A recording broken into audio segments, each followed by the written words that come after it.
Hello everyone, if you are new using SPayLater, this video is exactly what you are looking for. After I activated my SPayLater, I received 1,000 pesos credit to my account.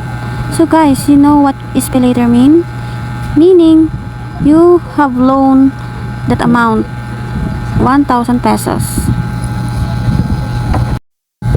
Here's the item I tried to order to my SPayLater. So it is worth 199 pesos and I select 3 months to pay, guys. After ko ma-check out ang item, yung 1,000 pesos ko na credit ay nabawasan na po siya. So yan po ang nabawas sa loob ng 3 buwan na installment ko sa item. So bali pa may discount na ako dito na nakuha, kaya mas mababa siya. So monthly is 18.86 pesos na lang siya in 3 months.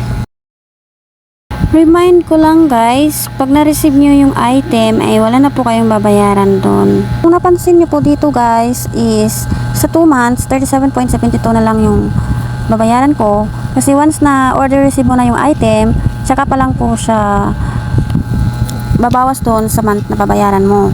So ayan na lang yung lalabas dito sa sa screen.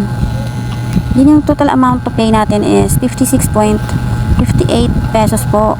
So pupunta tayo kay GCash para ma-full pay siya.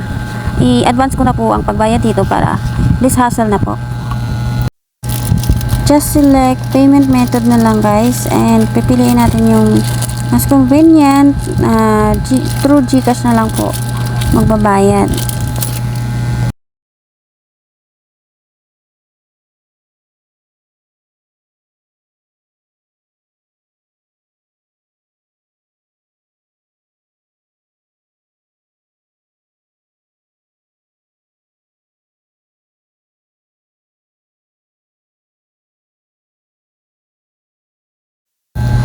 So ayan guys, payment result successful.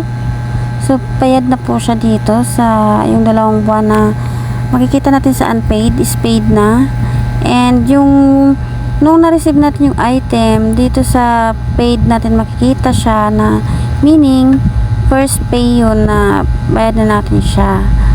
And guys, bumalik po sa dati yung aking credit once na bayaran mo na lahat ng yung installment.